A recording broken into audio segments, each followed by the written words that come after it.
Welcome back. This is the Lightforge valuation stream for Saviors of Uldum. I'm Adwicta. Hello, this is the last class. It's Warrior. Always last. Always last. I really hope they buff Warrior in a place where it'll actually do stuff. But, maybe it'll happen naturally. We'll see. Are the cards Warriors are getting good enough to make it happen naturally? If you're watching on YouTube, you can see the tier list, and you can see that two of these cards are rated over a 160. So, it's a pretty good start. Then again, Warriors always get ridiculous cards, so, it's because they messed up the hero power. Okay, let's go. Let's start with the first card that's over a 160, which is Frightened Flunky. To give you an idea of how amazing 160 is, by the way, that's like Gorehowl. That's like Sultaraz. That's like top of Warriors right now. So this is where it's at. Frightened Flunky. 2 mana 2/2. Taunt. Battlecry. Discover a taunt minion.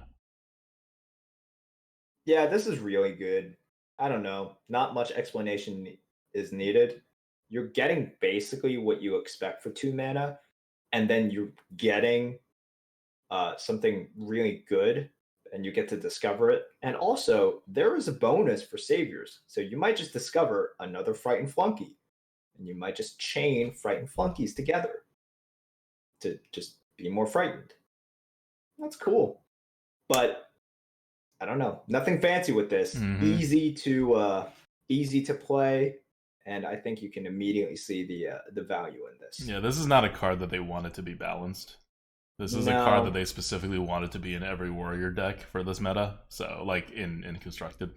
So, And this is bucketed either in the bottom of the first, the top of the second, or bottom of the second. So maybe kind of fair. Still might be sort of a no. value pick. You're still gonna pick it. This is too good. Yeah. 161. It's Anything over yep. 150, I don't want to exist in the arena. So yeah, 161. That's where we're at now. So this card by itself is actually going to drive a lot of how warriors are going to be drafting. Because whenever it comes up, you take it. Whenever you take it, you get taunts. You have taunt stuff. You synergize with taunt stuff. This warrior design is going to remind you a lot of that mage design with secrets. But here it's with taunt stuff, which means it's better because taunt stuff is better in the arena than secrets. All Yep. right.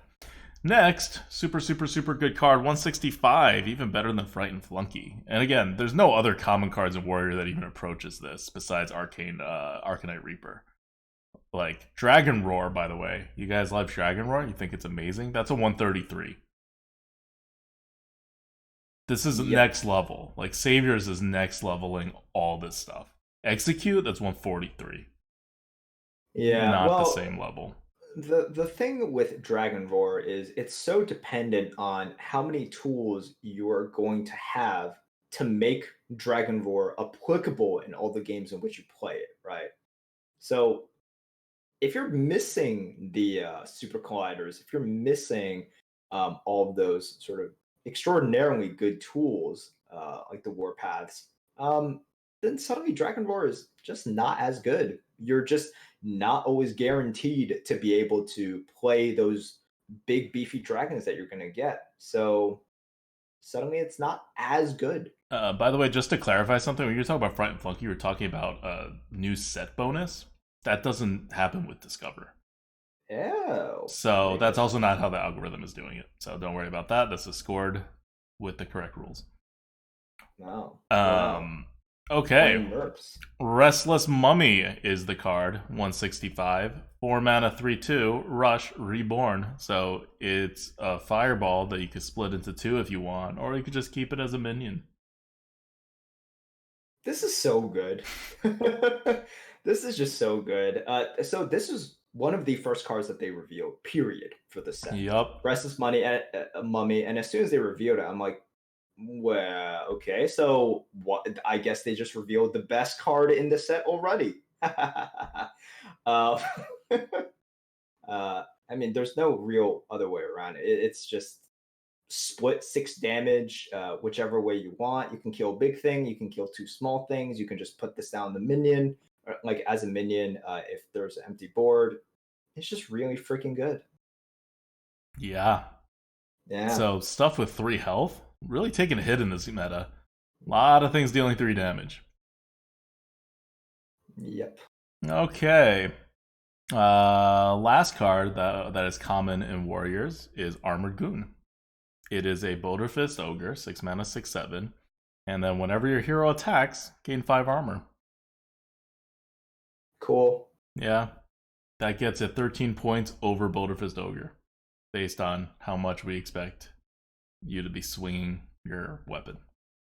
13 points is a lot, by the way. Yeah. Like it's a lot, but it is good. Yeah. 5 armor is a lot. 5 armor is a ton. And that's a card that probably will survive a turn. Mm-hmm. All right, let's move on to rares. These are seen less frequently, but, still definitely in the arena. Plague of Wrath. 5 mana. Destroy all damaged minions. So 149. Not as insane as those other cards, but still insane, even by Warrior standards. Like, looking at it, this is a little below Rap Golem and around where Spellstone is. Yeah, it's in the 4th bucket, maybe the 5th bucket. It's insane. Yeah, like, think about it this way. If it's an Assassinate on a large minion, it's fine, right? If something's just incidentally injured. Like, yeah, I know Execute exists, but let's just pretend Execute didn't exist, and you're just killing, like, I don't know, a 7/5 because it was a 7/7 and it got injured. That's fine. This is also controllable, which means you can be on the board while you use it, which is really, really, really important, because as a warrior in the arena, if you're off the board, good things are not happening to you without Warpath. So, like, you have to get back on the board at some point. And so Plague of Wrath has, like, a lot of different uses. If you have tokens, you can throw them in, right? Then Plague of Wrath to kill everything. It's very flexible and very good. And what Plague of Wrath is really good at doing is it fills in something that warriors, especially warriors in this upcoming meta, do not have, which is AoE. Right? Like, what has happened? They don't have Warpath. They don't have Super Collider. They also don't have stuff like Fool's Bane, right? So they're missing all of these really, really good cards that provided AoE before. So what are people going to do? They're going to trade. They're going to try to trade efficiently, and a lot of times, even if they know about Plague of Wrath, once again, they're going to be like, well, hopefully he just doesn't have it, because I can't take this dumb trade. I have to take these smart trades. And then Plague of Wrath just completely wrecks them. Plague of Wrath is all about flexibility. Yeah. Like, what happens when you lose the board? What usually happens? How do you usually lose the board? Your opponent had killed a bunch of your minions very efficiently. And when that happens, that means your opponent's minions are all injured. That's where Plague of Wrath comes in. Like, people are thinking about it in terms of, like, oh, destroy all minions, but how many minions can you really destroy, right? Board clears. Don't think of it as a board clear. It's like a super backup board clear. It's really just a very flexible way to deal damage. Like, proactively deal damage. Trade stuff in, use Plague of Wrath as a 5 mana, deal 6 damage how you want to. So think of it this way. Sometimes it'll just be a slightly worse Assassinate. Okay. You take the hit and you move on, right? You're like, okay, that's fine. Assassinate's pretty good. And sometimes it's just a strictly better Assassinate, a much better Assassinate. Sometimes it's a Flame Strike. Sometimes it's a Twisting Nether. And it balances out. So if you look at it, it's like, okay, it's a 149. Sometimes it's a perhaps just like a 110, which is a significantly worse Assassinate. And then, you're looking at the scenarios in which you make it, or your opponent makes it for you, into a Twisting Nether. That's a 180, right? A Flame Strike, that's also extraordinarily high. And that's how you get this value. I think it's pretty accurate. Yeah. I Like saw this. even I was like, sometimes it's yeah, like a 5 mana multi shot. Like so what? Like if you need that multi shot, you need that multi shot. yeah, definitely. Um, it's just I think people are thinking about it as in it is not flexible because it is hard to damage minions, but it's actually very flexible because you control what is damaged. Yeah. Like Yeah. think of the times when you don't control what is damaged as like the backup for the Plague of Wrath. Like, oh, you can I also do stuff at that turn. I really like this. Asian W just said, think of it as a fair Plague of Flames. I think Yes. that's a perfect Yes. way to. Exactly. That's kind of, I mean, that's a great way to think about it. It's a fair Plague of Flames, essentially, because a lot of times that's exactly what it is. That's why it's not a Uh, 230. All uh, right, Tomb Warden, 8 mana, 103 score. Pretty much a Yeti. How do you get a Yeti at 8 mana? It's an 8 mana 3/6 taunt, battlecry, summon a copy of this minion. it's not bad. It's just 8 mana. Taunts for um, 12 damage. I mean, 12 health. it's pretty good. Yep, Like, that's Sleepy Dragon levels. yeah. All right, and this is in the fourth bucket. Okay, Okay. great. Finally, into the fray. 1 mana, give all taunt minions in your hand +2/+2. Mm. So, we're getting a lot of taunt minions coming into this meta, especially in Warrior. But how many of them are you going to be able to have in your hand? You need 2, right? Yeah. At 1, this is bad. At 2, you're still not going to be able to play them all like on the next turn or anything like that. But at 2, this is like kind of a worthy card. So you're going to need to get 2. It's going to be in your hand. Um, so yeah, it's Yeah. The real problem is like it has to be in your hand. And it's the timing of it, right? Where some like sometimes you can't play immediately, so it's like a delayed thing. And sure, top minions definitely enjoy the plus stats even more because your opponents have a harder time ignoring it. But it's the size of the card, it's when you play and everything. So that's yep. really the problem with it. Like bolster's 2 mana. This is 1 mana.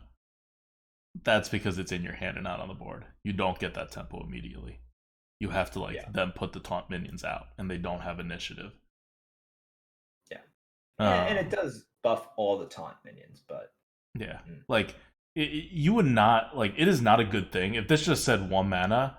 Give a random minion in your give a random minion in your hand +2/+2. It would be a terrible card yeah. because plus you may think +2/+2. Oh, that's worth way more than 1 mana. Not in a card in your hand that you may or may not be able to play, and definitely not when that card has no initiative. And you're losing this card. So all of that is just like bad. This needs to hit 2 for it to be like it's still not a 100 even if it can hit 2. If it Yep. hits 3, it's super value, but like it's pickable if you can get it to hit 2. So that's how you got to think when you're like trying to see if this card fits into your deck. Like you just got to have a very taunt heavy deck. Okay, into the epics. So Warrior's been doing pretty well so far in this expansion, and we haven't even gotten to their best card yet. Livewire Lance, 200 and what? 205. Oof. Yeah. It's pretty. So I feel like when we get to these class cards, like another 200 card, another 200 card, you get a 200, you get a 200, and when we get to other, there's such a dichotomy because we talk about 200 cards and then we talk about like a 110 card. It's like, remember, guys, 110 is good. 110 is still good. Yeah. It's just that they printed so many stupidly good cards. Yep. So let's look at Livewire Lance. 3 mana, 2/2. After your hero attacks, add a lackey to your hand. My God, this is disgusting. Yep. This is so freaking good. Lackeys, Remember, not lackeys are worth 1 mana and a card. yeah. So So this basically gives you a 2/2 weapon for 1 mana. And you get 2 cards back from the lackey while using this. So it's like 1 mana 2/2 weapon. Draw 2 cards. Yep. Yep. Like, I don't know. Would you print that card? I don't know. It's I wouldn't. I would think it's overpowered to have a 1 mana 2/2 weapon that also gives you 2 cards. You would think that, wouldn't you? I think But I think 1 mana give 2 cards itself is just overpowered. But who mhm. am I to say? This is how Blizzard wants things done, and we get live wire lands. It's going to be ridiculous in the arena. It is epic. You're not going to see it in every draft, but it does have an offering bonus. See it, take it, no questions asked. I don't care what bucket it's in. It's really irrelevant. It's that powerful that as long as it's not in the top half of the first bucket, because then it gets halved in its offering rate, anywhere else you would just take it over any other card. Yep. There's also no like situationalness to it, you know. It's not like better for one type of deck or some other type of deck. It's just good in every kind of deck. Finally, you have another epic card, 3 mana 3/3, Bloodsworn Mercenary. Battlecry, choose a damaged friendly minion. Summon a copy of it. Hmm. 135. This is a super premium card. Not at the brokenness level of these other warrior cards we're talking about, but still better than anything you find in neutral, really. We're close to Primordial Drake. Guys, remember when Primordial Drake was like the defining power card? And now we're just like, this is a Drake, that's a Drake, this is also a Drake. This is so much better than Drake. Let's not even compare this to a Drake. Yeah, Bloodsworn Mercenary. And so once again, guys, a 3 mana 3/3, that's a 70. That's a 70. So this battle cry is giving it uh a 65 point jump. Yo. Which is insane. It's insane. It's Yo. just insane. Yeah, you don't play this on 3, and you like can't play this on 3, and that's fine. You just I mean, you that's can cool. play it on 3.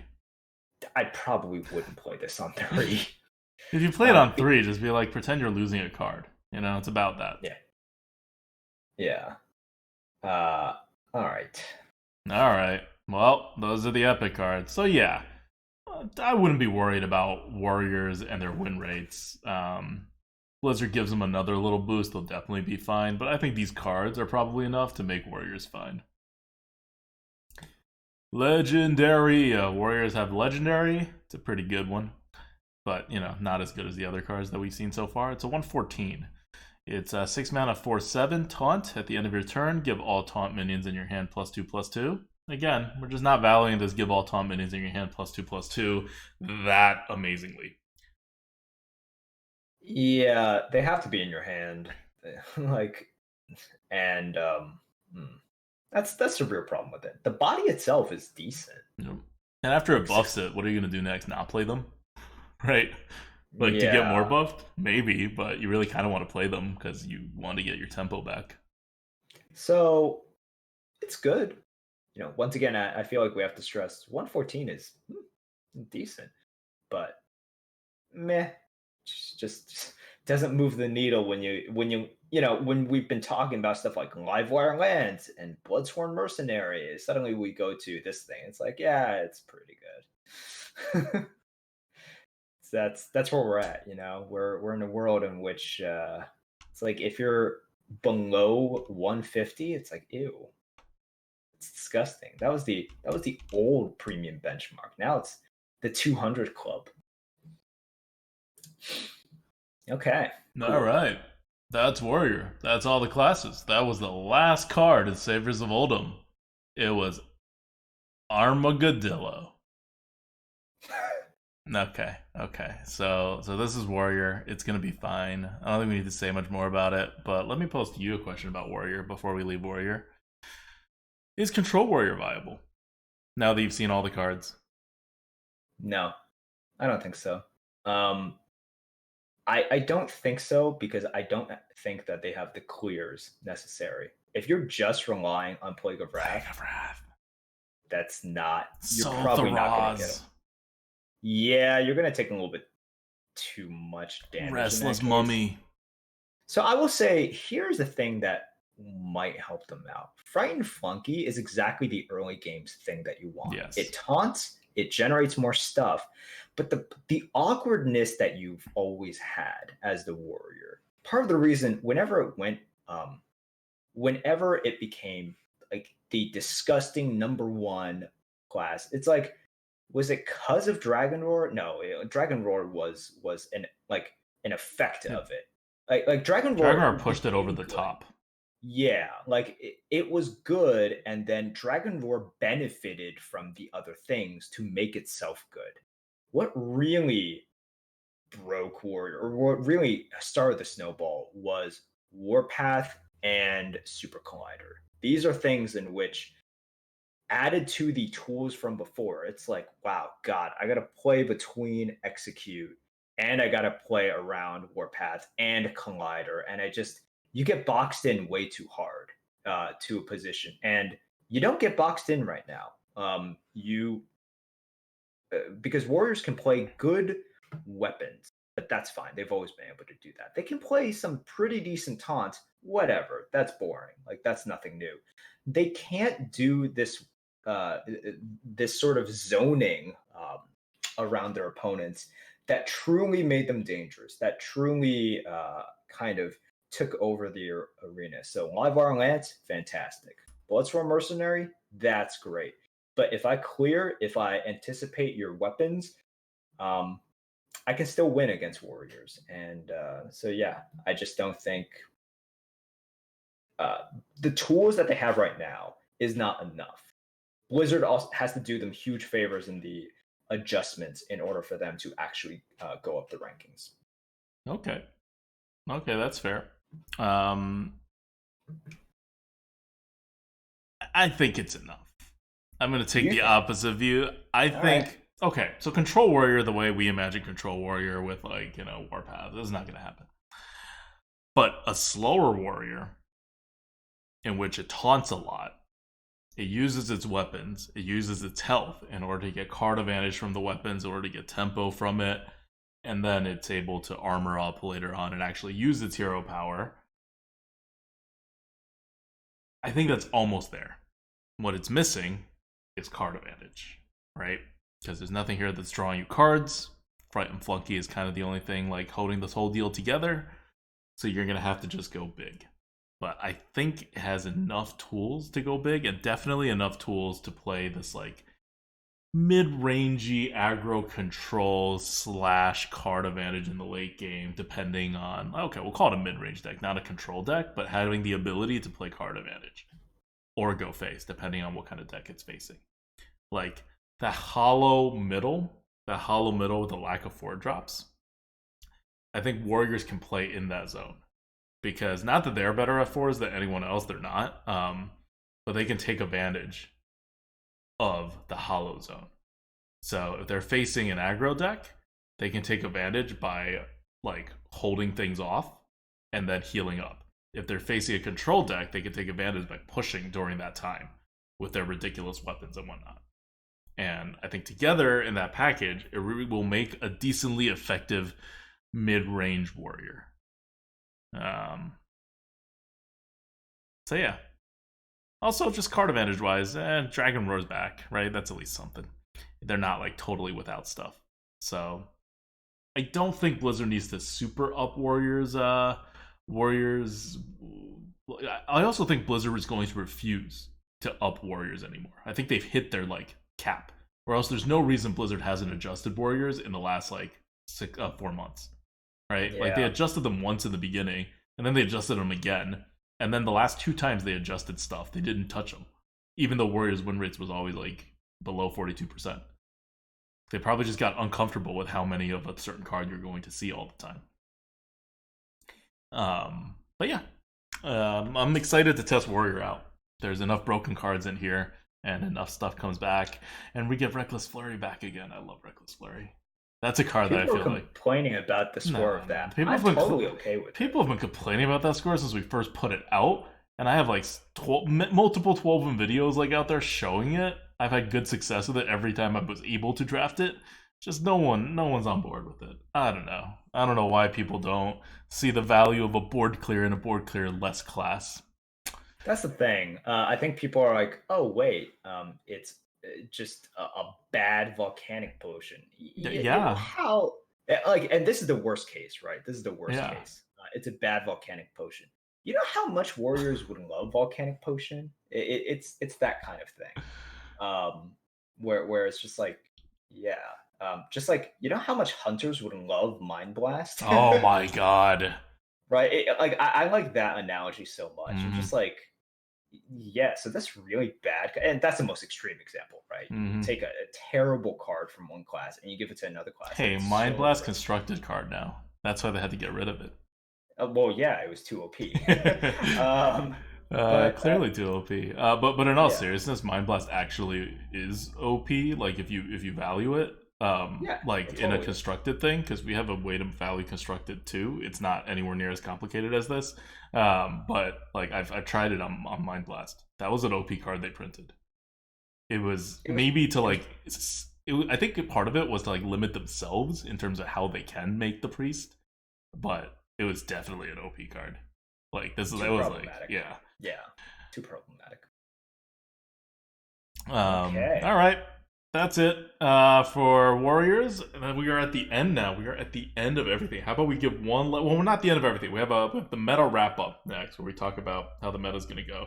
But let's give some shout outs now before we end this Warrior segment.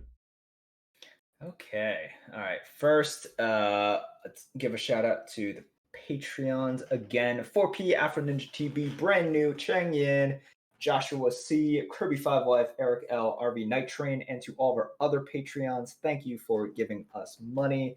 To the inventor of coffee for inventing coffee, which is keeping Avatar somewhat alive. Thank you so much to everyone in Twitch chat still watching. Thank you guys for keeping us accountable and challenging us and calling us idiots. We appreciate it, guys. Thank you. Okay. To all the mods, thank you once again for keeping the rowdy crowd in order. Who do you want to thank? I want to thank David Attenborough Says for getting this up on our YouTube. So this is one of those things where like for like the one night or like yeah, you gotta this has gotta happen. Sorry man, you're gonna be up late with us. Thank you for all of your hard work. Okay, that's it for me. Remember the meta actual wrap up is next. The video that we normally start everything with, we're putting at the very end. So hope you guys catch And then we that. redo all these videos again. Until next time, this is Adwicta. Merps, goodbye.